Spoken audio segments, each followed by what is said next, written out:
calling of the first disciples that Christ gives doesn't just happen in a vacuum. He doesn't just call them out of nowhere. Because we're told that he comes first announcing basically to everyone that this is the time of fulfillment. The kingdom of God is at hand. And we use the phrase kingdom of God a lot, and meaning many different things when it gets used. But I think there can be a way to focus on what the kingdom is, because we are called as well. That it's not something that, again, was just announced way back then, but it is something that's declared to us as well. And we, as disciples of the Lord, are also to follow in the way of the kingdom. So then what is the kingdom? This is just a bit from Romano Guardini, which I think sort of is a good way for us to maybe not comprehend the kingdom, because I don't think we can do that, but for us to maybe enter into our experience of the kingdom as it is lived in our own lives. And he says, the Gospels are filled with the teachings of the Lord's kingdom. It was the theme and content of his mission, the distaff around which his fate was spun. It is impossible to state briefly what the words mean. We must read the Gospels, the Acts, the Epistles. We must broaden our appreciation of what actually became a radiant, soaring possibility only to fade and disappear. We must familiarize ourselves with the specific spoken words, yet also sense the unspoken thought that runs them through the figures they evoke.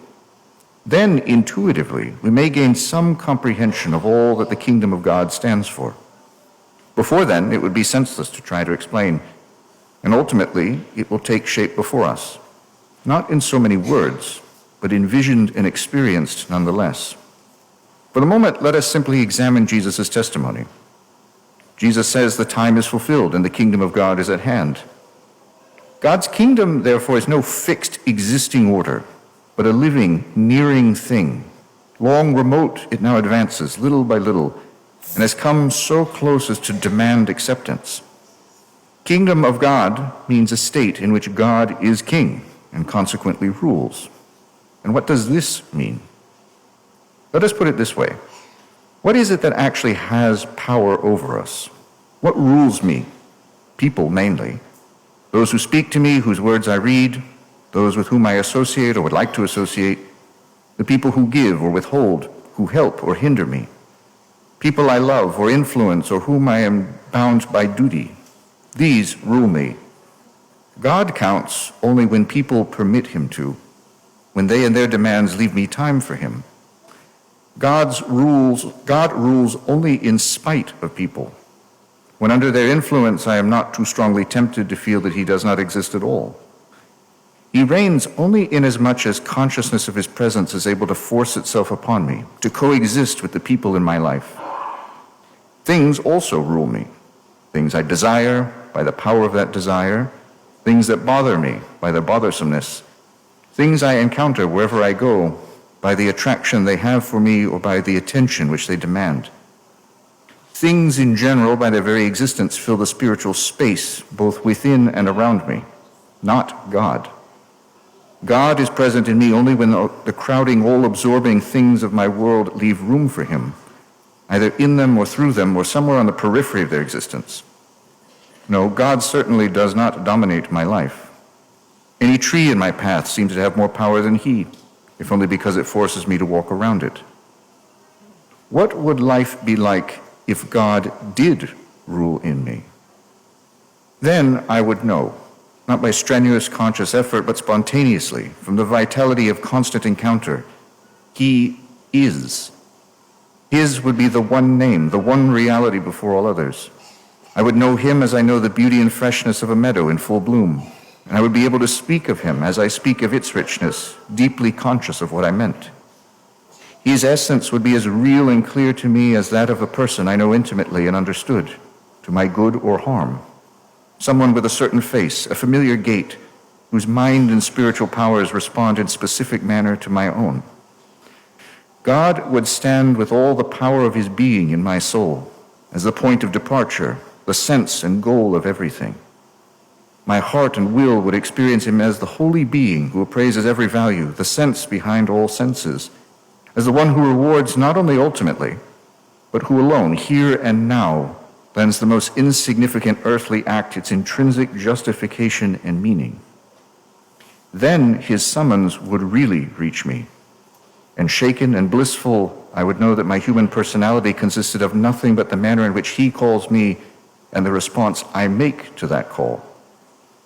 From that moment on, my conscience would clearly recognize its duties, and overstepping mere conscience, the ultimate in human experience would stride into my life, love fulfilling its holy destiny between God and me alone.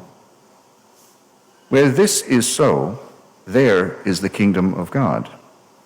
But with us, it is the kingdom of people, the kingdom of things, the kingdom of earthly powers and events and arrangements and interests.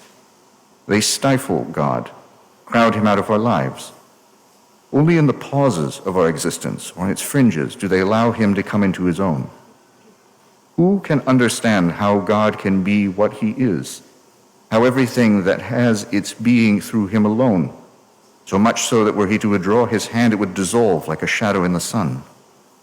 Yet that I, who am nothing in myself, who exist only as he made me, a symbol or image of my Maker, can be so ignorant of him. How is this possible that the tree in the road is more real to me than he, that God remains but a word to me, that he does not stream overpoweringly into my heart and consciousness? Now, those last set of questions, I think, are vitally important for us, not just because they're sort of like good questions, but they are ones that we need to confront ourselves with. They're ones that I think we need to put before us so that then we do see more clearly what it is that rules in us. What is it that crowds out the Lord in my life? Not just things in general, but what are the things that crowd out my life? Because it's there that the hinge of change can be found. Because there is also an alternative. It is not just that this is stuck there, but I can move it. It can be adjusted. I can allow the Lord to have that place that this other thing, this other person previously had. Because in that, then, we know how to respond to his call. Then we are part of the kingdom that he has called us to. And again, it's not something just locked in the past, but it's something in the immediacy of the now. It's something that the Lord confronts us with directly. Often we think of a call that's usually just in terms of like to the religious life, to the priesthood or something. But it is a part of every single Christian's life because we have been called to be Christians. We've been called to be disciples along the way of the Lord. As a diocese this week, we are specifically focusing on the call to priesthood. And there are cards in the back of the church, so we invite everyone to take one on your way out and just to reflect. One, where is the Lord calling me?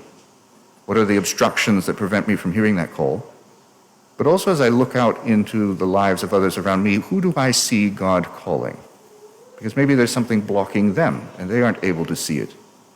So the invitation is to take one of the cards and to put down some names of anyone that you think might have that call, so that then someone else can reach out to them. The bishop will actually send them a letter, so that then maybe they are able to sort of see through that block and really allow the Lord to rule in their life, to allow them to come closer to realizing the kingdom in their own life.